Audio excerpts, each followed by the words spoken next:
નમસ્તે વિદ્યાર્થી મિત્રો, આ વિડીયોમાં આપણે ધોરણ 7ના વિદ્યાર્થીઓ માટે સ્વ અધ્યયન પોથી ભાગ બીજો, જેમાં વિષય સંસ્કૃતમાં ત્રીજો એકમ આપેલ છે કો રૂક, એનું સોલ્યુશન જોઈશું. મિત્રો, હું છું અગ્રવ કિરણ કુમાર બી અને મારી યુટ્યુબ ચેનલમાં સ્ટુડન્ટ્સ એજ્યુકેશનમાં આપ સૌનું હાર્દિક સ્વાગત કરું છું.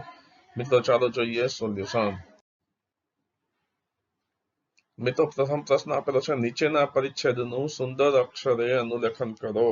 આ જે પરિચ્છેદ આપેલો છે તેને તમારે એ જ રીતે અનુલેખન કરવાનું છે. અહીં એનું અત્યારે વાંચન કરતો નથી. બીજો પ્રશ્ન છે, કૌંસમાં આપેલા શબ્દોનો ઉપયોગ કરીને ખાલી જગ્યા પૂરો, જેમાં તમારે કહ, કાન અને કિમ. તો પ્રથમ પ્રશ્ન છે ખાલી જગ્યા નિરોગી ભવતી, તો એમાં બનશે કહ નિરોગી ભવતી. બીજી ખાલી જગ્યા આપેલી છે, ખાલી જગ્યા ઉપહાસમ કુર્વંતી જનઃ જનઃ કે જનમ. તો અહીં તમે જોઈ શકો છો કુર્વંતી શબ્દ બહુવચનમાં છે, તો જનઃ શબ્દ પણ બહુવચનમાં આવશે. તો જનઃ ઉપહાસમ કુર્વંતી. તે જ રીતે સંતુષ્ટ પક્ષી ઋષિ સમીપમ અને ખાલી જગ્યા આપેલી છે, ગચ્છતિ આગચ્છતિ કે ગંતવ્યમ, તેમાં આવે છે ગચ્છતિ.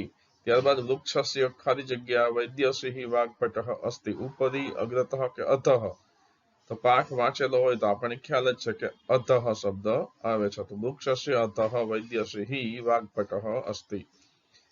પછી આવે છે પાંચમું ખાલી જગ્યા અત્ર તત્ર ગચ્છતિ આકાશઃ આકાશમ કે આકાશે, તેમાં આવે છે આકાશે અત્ર તત્ર ગચ્છતિ.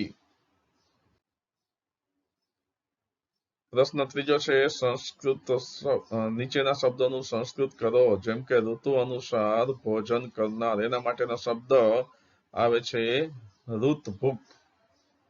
ત્યારબાદ વારંવાર, એના માટે છે પુનઃ પુનઃ.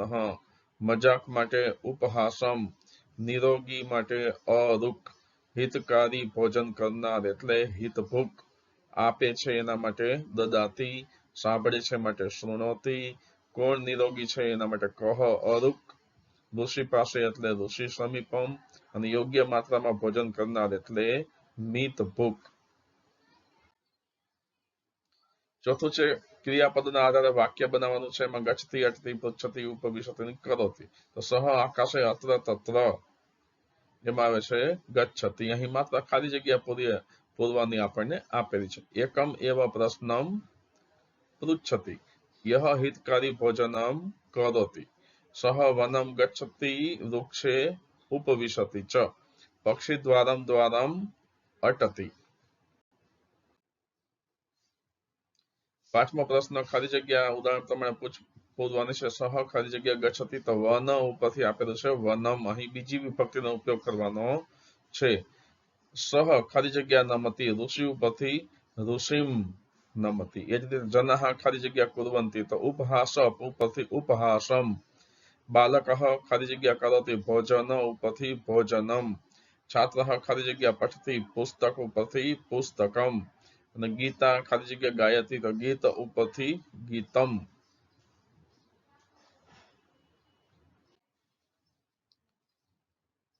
છઠ્ઠું, ખાલી જગ્યા ઉદાહરણ મુજબ વાક્યો બનાવો, એમાં બાલક ખાલી જગ્યા પછી ગચ્છતિ અને ખાલી જગ્યા ઉપવિશતિ ચ, એમાં શબ્દો આપેલા છે વિદ્યાલય અને પ્રાર્થના ખંડે. તો અહીં વિદ્યાલય નું આપણે વિદ્યાલયમ બનાવવાનું છે અને પ્રાર્થના ખંડ નું પ્રાર્થના ખંડે બનાવવાનું છે. એ જ રીતે આપણે બીજા શબ્દો જોઈએ. મહેશ ખાલી જગ્યા ગચ્છતિ ખાલી જગ્યા ઉપવિશતિ, તો શાલાના બદલે આપણે બોલીશું શાલામ, અને વર્ગખંડ છે તો એના માટે વર્ગખંડે. તો આ રીતે ખાલી જગ્યા બનશે મહેશ શાલામ ગચ્છતિ વર્ગખંડે ઉપવિશતિ. ખગઃ વનમ ગચ્છતિ વૃક્ષે વસતિ. છાત્ર ભોજનાલયમ ગચ્છતિ પ્રકોષ્ઠે વસતિ. રઘુનાથ ઉદ્યાનમ ગચ્છતિ ક્રીડાંગણે ક્રીડતિ. જનઃ મંદિરમ ગચ્છતિ ધ્યાનખંડે ધ્યાનમ કરોતિ. તો આ રીતે આ ખાલી જગ્યા આપણે પૂરવાની છે, મતલબ કે વાક્યો બનાવવાના છે. ત્યારબાદ 7મો પ્રશ્ન છે, નીચે આપેલા સંસ્કૃત પ્રશ્નના સંસ્કૃતમાં જવાબ આપો. કહ નિરોગી ભવતી, એનો ઉત્તર બનશે યહ હિતકારી ભોજનમ કરોતિ, યહ મિતમ ભોજનમ કરોતિ, યહ ઋતુ અનુસારમ ભોજનમ કરોતિ, સહ એવ નિરોગી ભવતી. બીજો પ્રશ્ન છે, પક્ષી કુત્ર અટતી, તેનો ઉત્તર છે પક્ષી દ્વારમ દ્વારમ અટતી.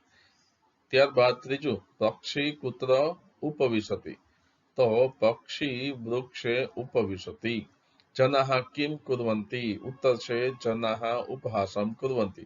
મિતભુક શબ્દસ્ય અર્થઃ કિમ ભવતિ, મિતભુક શબ્દસ્ય અર્થઃ ભવતિ યહ મિતમ ભોજનમ કરોતિ ઇતિ.